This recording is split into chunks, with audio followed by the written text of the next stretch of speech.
Hello and welcome to the history of Bangalore. I'm Ramjee Chandran with episode 90 of season 2.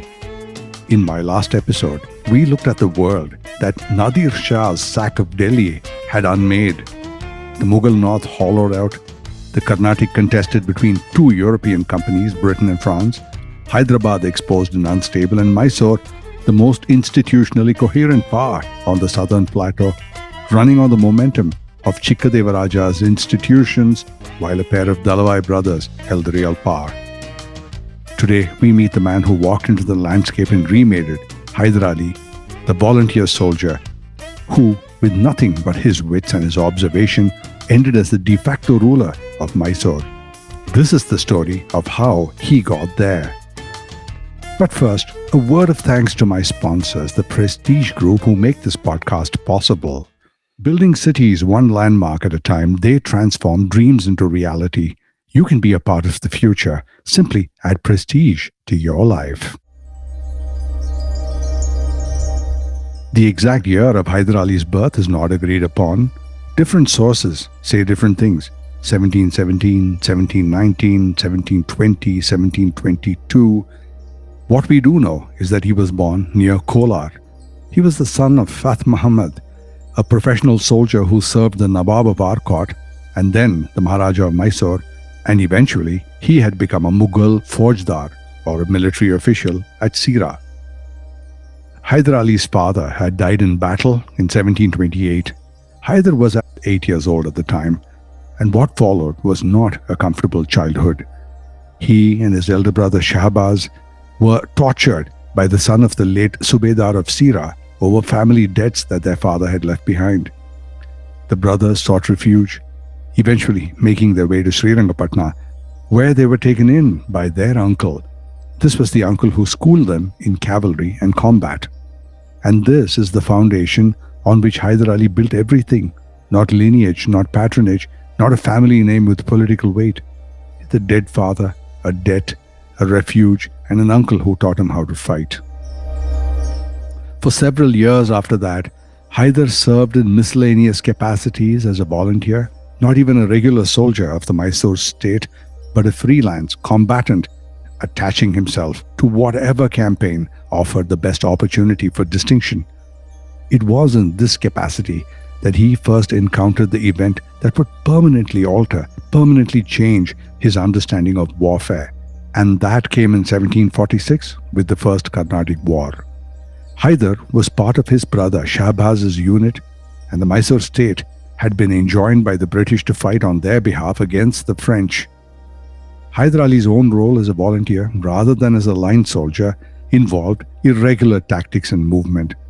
He led small parties to intercept French messengers and raid supply wagons moving between Pondicherry and the interior. Hyder Ali displayed a natural talent for espionage, infiltrating enemy lines to assess troop strengths, a skill that would later become the hallmark of his Hikara spy network.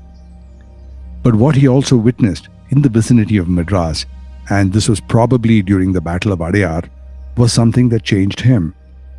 This was a small disciplined force of European infantry and trained sepoys, coordinated artillery, rapid-fire musketry, tight formation, shattering a vastly larger, unorganized Indian cavalry charge. Numbers meant nothing, he concluded, without discipline and technology and process-driven tactics. The lesson was specific, and he never forgot it. Madras changed his outlook on the military. By the time the peace treaty at Aix-la-Chapelle in 1748 was signed, restoring Madras to the British, Hyder Ali was no longer just another horseman of the cavalry. He was now a veteran scout and tactician with a fixed idea about how wars should be fought. So when the Mysore army marched on Devanahalli in 1749, there he was, ready to prove himself again. The Devanahalli fort is very close to Bengaluru airport, north of the city, and the birthplace of Tipu Sultan many years later. And then it was in the control of a local Paregar. The Dalavai, Nanjarajaya sent a Mysore force to take it, and the siege lasted 9 months. The geopolitics surrounding Devanahalli were entangled with a power struggle in Hyderabad between two factions of the Jung family, one backed by the British and one backed by the French. But Hyder Ali was not particularly interested in the geopolitics. He was only interested in the task at hand, and his eye on the prize was the battle itself. He distinguished himself, therefore, in this siege through gallantry and tactical initiative, and his performance caught the eye of Nanjarajaya directly. So impressed was the Dalawai that Hyder Ali was given the title of Khan and his first independent command, 200 foot soldiers and 50 horsemen. It was a modest beginning, but for Hyder Ali, modest beginnings were raw material. The following year, 1750, provided that raw material for something much, much larger. In December, the Nizam of Hyderabad, Nasir Jung, was assassinated in his own camp near Jinji, killed by the Nawab of Kurnool as part of a French-backed conspiracy and campaign. The massive Nizam's camp fell into chaos, soldiers fled, loyalties evaporated, and in the middle of all this chaos, the Nizam's vast treasury lay completely unprotected. So while all the other commanders were panicking or picking sides and running around, Hyder Ali moved.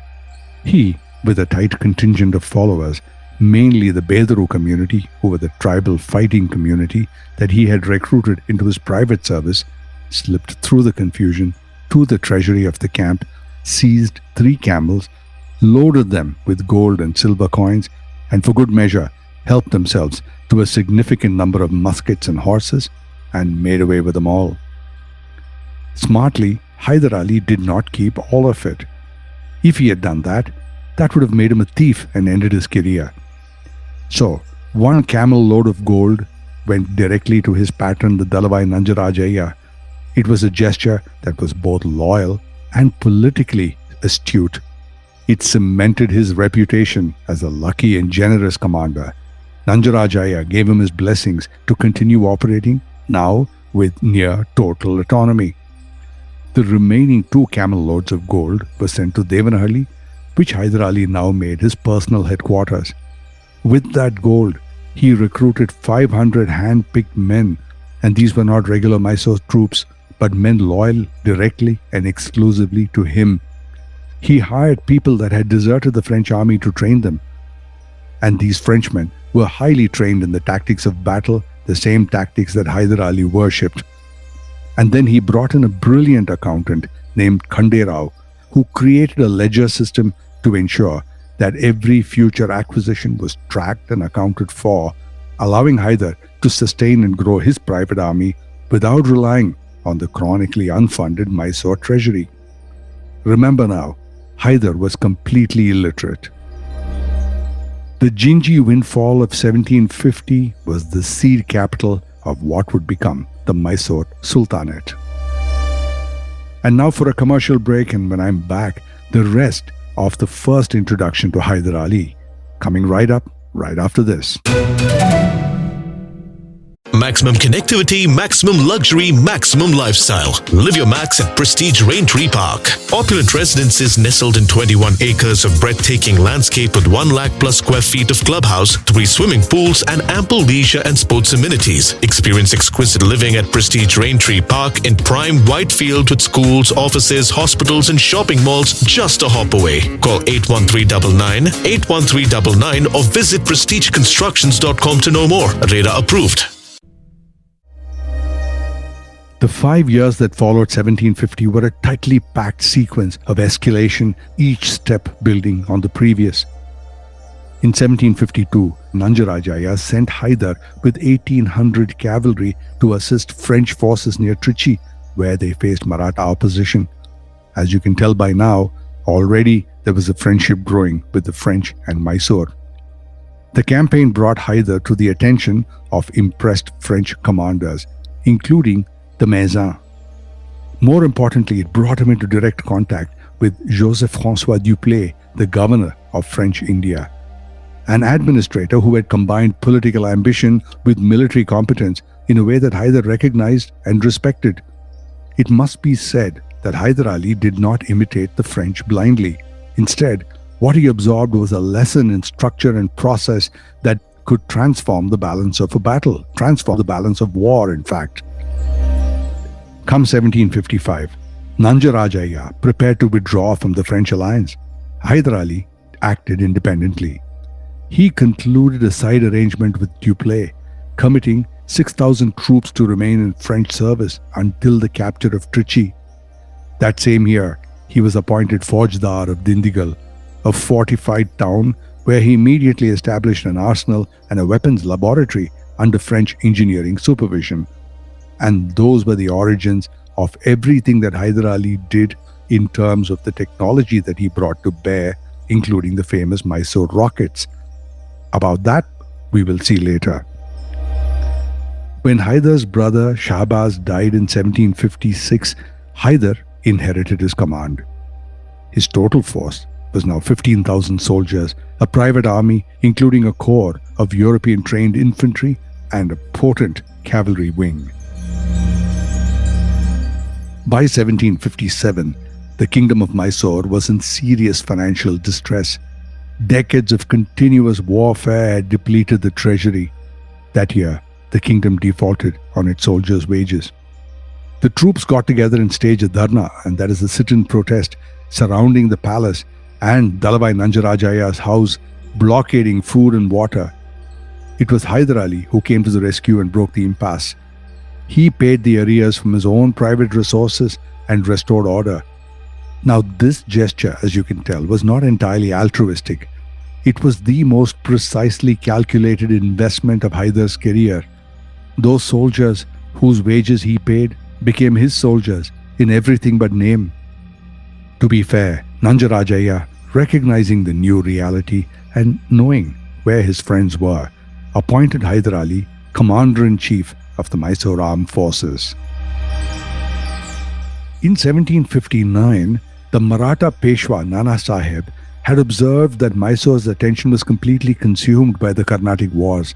So, looking at that as an opportunity, he ordered annual plundering raids into Mysore territory. One such raid was led by the Maratha general Gopal Hari. It reached Bengaluru itself. Hyder, who was now in overall command, had his general Luft Ali Beg surprise the Maratha general at Chennapatna and compel a retreat.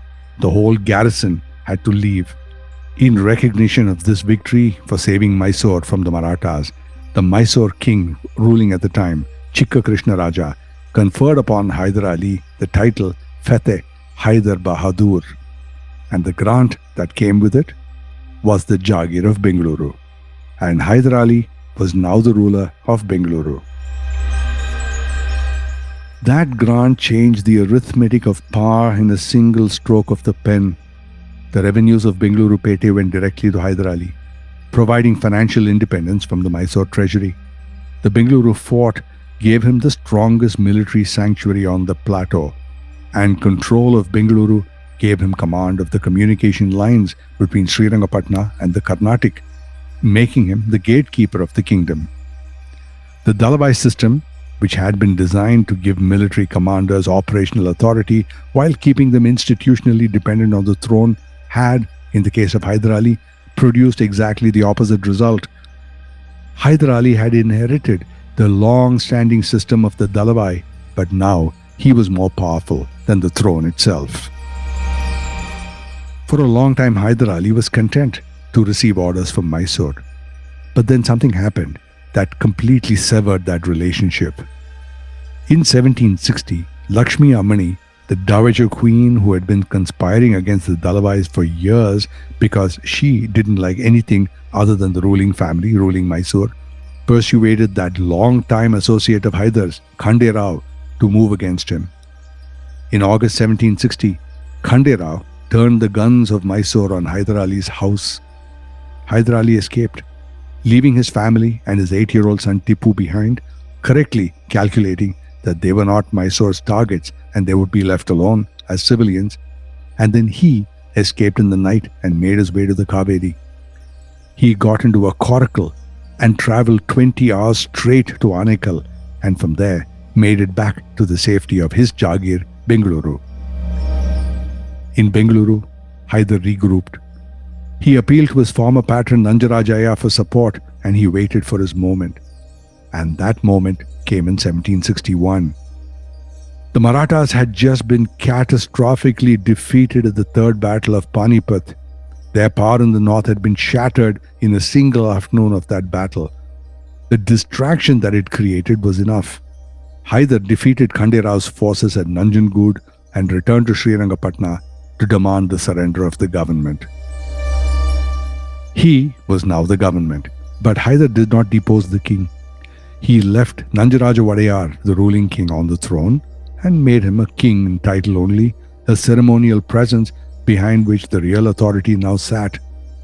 This wasn't new in Mysore. The Dalabais before him operated exactly on the same principle, and Hyder was merely the third of them. Hyder Ali took on the rather modest title of Sarvadhikari, the chief minister, but became for all practical purposes the ruler of the kingdom of Mysore. What happened to Khande Rao, one of his best friends, his partner at the time who just turned against him? As for him, the royal ladies of the court appealed to Hyder Ali to show mercy and to cherish the man like a parrot, they said, like a tota. Hyder Ali took them at their word. He placed Khande Rao in an iron cage like a parrot and fed him only milk and rice until the day that he died.